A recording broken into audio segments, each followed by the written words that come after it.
The Arizona sun was merciless that afternoon. The heat shimmered above the sand, twisting the horizon into waves of gold and fire. Jack Morrison, a lone cowboy with dust on his hat and years of road behind his eyes, was riding slowly along the dry trail. His horse, Blaze, snorted and shook his mane, tired from the journey. Jack wasn't a hero. He was just a man trying to reach the next town, to trade horses and maybe find a bed that didn't crawl with dust. But fate, that strange wanderer, had other plans for him that day. As he reached a small canyon, a faint sound brushed his ear, something between a sob and a whisper carried by the wind. He stopped. The sound came again. A child's cry. Jack turned his horse toward the sound, his hand brushing against the revolver on his belt. The cry grew louder as he rode closer. A little girl, her face streaked with tears and dust, stumbling barefoot over the rocks.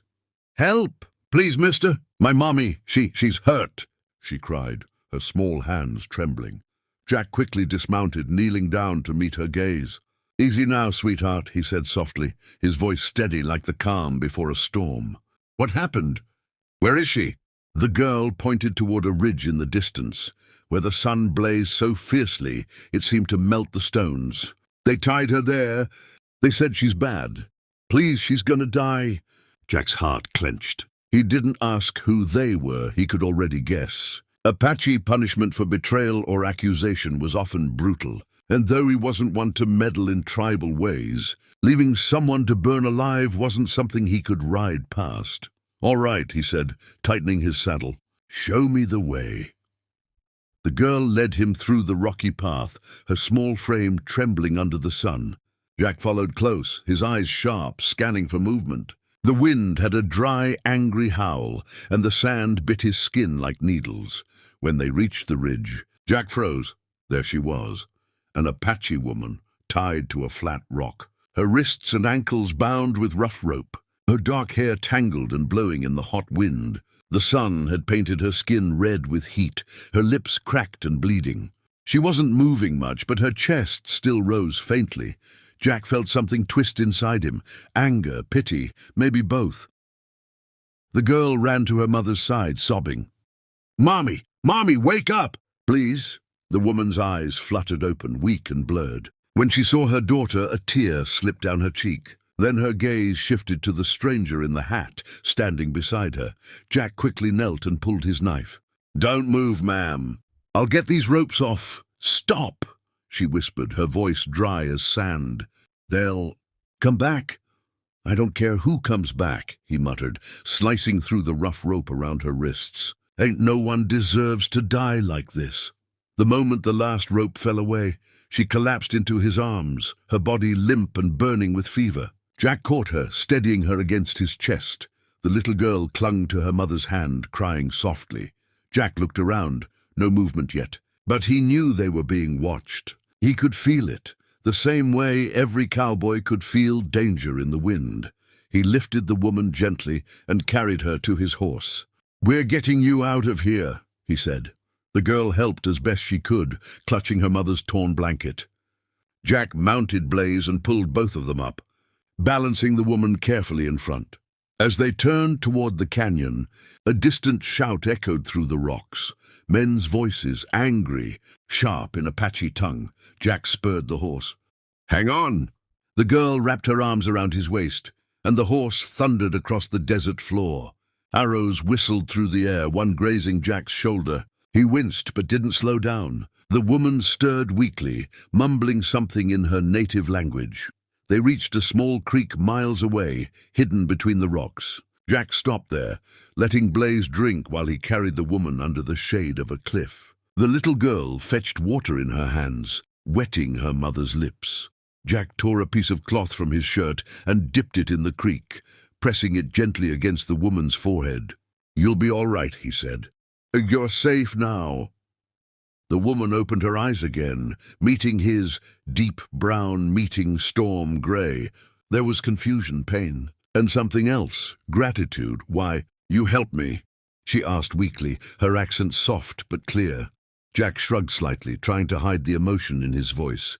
Because your little girl asked me to. She looked at her daughter, who was sitting quietly beside her, holding her hand. Her name is Nita, she whispered. I am Tala. Tala, Jack repeated, nodding. I'm Jack. For a long moment, silence hung between them, broken only by the trickle of water and the distant cry of a hawk. Then Tala tried to sit up. You must go. My tribe. They will find you. They think I betrayed them. Jack frowned. Betrayed them how? She hesitated. I helped a white settler family escape last month. The men would have killed the mother and children. I couldn't watch that. Jack stared at her, realizing the weight of her words. So they called you a traitor? She nodded, lowering her eyes. Well, Jack said, pulling his hat lower. Guess that makes two of us outlaws, then. Tala gave a weak smile, the first sign of life he'd seen in her since he found her. That night, as the desert turned cold and the stars lit up the black sky, Jack sat by the small fire he built near the rocks.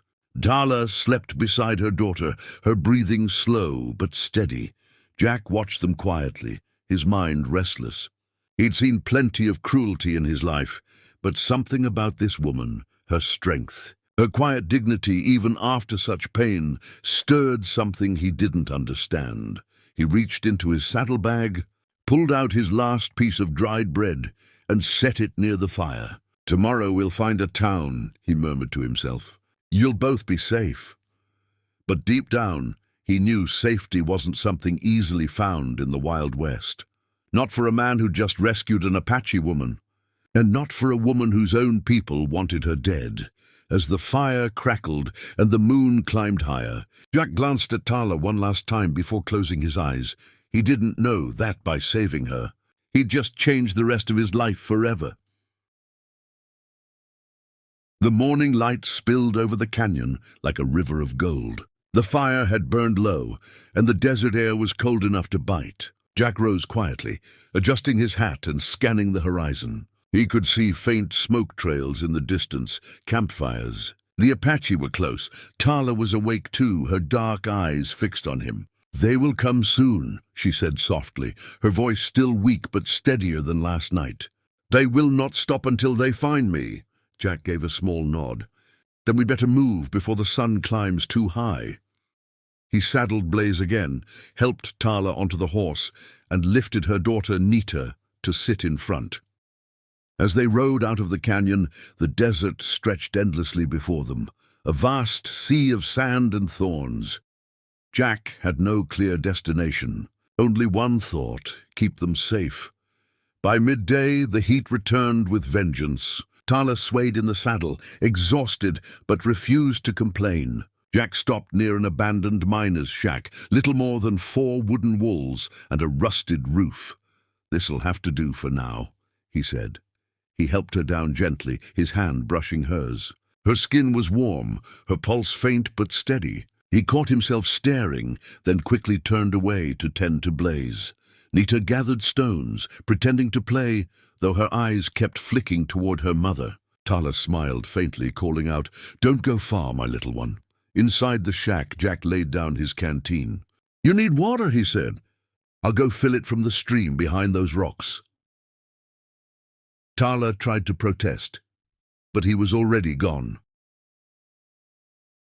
Minutes later, as Jack knelt by the stream, he heard a sound, the faint crack of a branch. He froze, hand hovering over his revolver. Then came the sound again, whispers in Apache. He looked up just in time to see 3 riders appear on the ridge above him, painted faces and drawn bows. "Damn," he muttered, grabbing the canteen and running back toward the shack. "Jack!" Tala's voice trembled as she saw him burst through the door. "They found us," he said quickly, loading his rifle. "You and the girl get behind the wall. Don't move until I say." Nita clung to her mother, eyes wide with fear. Tala tried to speak, but Jack was already at the window, scanning the horizon. The riders approached fast, 5 of them now, kicking up dust, shouting in their tongue. One of them raised a spear and pointed toward the shack. Jack exhaled slowly. "Guess we ain't talking this one out." The first arrow shattered the window. Jack fired back, hitting the rider's horse, sending the man tumbling. The rest fanned out, circling. Tala whispered something in Apache, clutching Nita close. Her lips trembled with prayer. Another arrow struck the wall. Jack ducked, firing again. His bullet caught a second attacker's leg. But there were too many, at least 6 more shadows moving behind the rocks. "Tala!" he shouted. "There's a back way through the canyon. Take Nita and run!" She shook her head violently. "No, they will kill you!" "I've been dead before," he said grimly. "I'll go." But she didn't move. Instead, she crawled to the corner, picked up his second revolver, and checked the chamber with trembling hands. Jack blinked, surprised. "You know how to use that?" Her eyes flashed. "My father was a warrior." The next few minutes were chaos, gunfire, shouting, dust. Jack and Tala fought side by side, holding off wave after wave of attackers. Her aim was steady, each shot fired with quiet fury, but then silence, only the wind. Jack reloaded, his hands shaking. "You think they're gone?" And Tala shook her head. "No, they wait." And she was right. Moments later, a figure stepped forward. Tall, fierce, with feathers in his braids and scars down his chest. Tala's eyes widened. "My brother," she whispered. Jack lowered his rifle slightly. "Your brother." The man shouted something in Apache, his voice like thunder. Tala stood, stepping out from behind the wall despite Jack's protest. "Wait!" he called, but she was already walking toward her brother. The chief's eyes burned with anger. He shouted again, words Jack couldn't understand, but could feel deep in his bones. Tala spoke back, her voice breaking as she gestured toward Jack and her daughter. For a long moment the desert was still. The man's face softened just slightly, then he looked at Jack, fury returning. He drew his knife. Tala stepped between them. "If you kill him," she said in English, "you kill me too." The chief's hand trembled. "He is the enemy," he growled in broken English. Tala shook her head. "He saved my life and my child's. The spirits see his heart." Jack stood still, breathing hard, guns still lowered. He didn't know what they said next in Apache, but he saw the moment the man's shoulders sagged. He turned to his warriors and motioned for them to lower their weapons. Tala's brother looked at her one last time, eyes filled with sadness. "You can never come home," he said. Then he turned away, riding off into the endless sand. Silence fell. Tala turned to Jack, tears shining in her eyes. "It's over," she whispered. Jack nodded slowly, exhaling for the first time in what felt like hours. "Yeah, looks like it." Nita ran out from the shack, hugging her mother's legs. "Mommy, we're safe?" "Yes, my little one," Tala whispered, kissing her hair. "We're safe." Jack leaned against the post, his shirt torn and shoulder bleeding.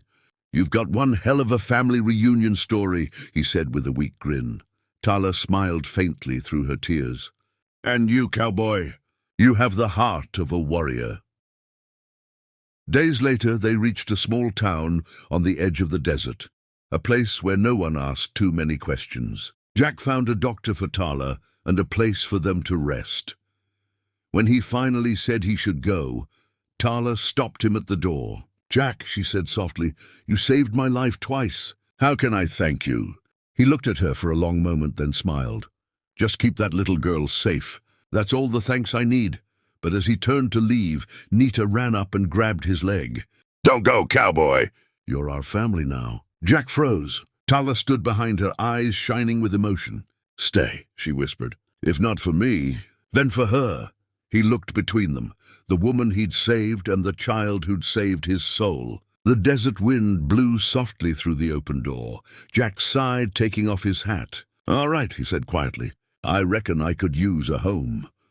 Tala smiled, a real smile this time, and took his hand. Outside, the sun was setting over the horizon, painting the desert in gold and red. For the first time in years, Jack Morrison didn't feel like a man running from his past. He felt like a man who had finally found where he belonged.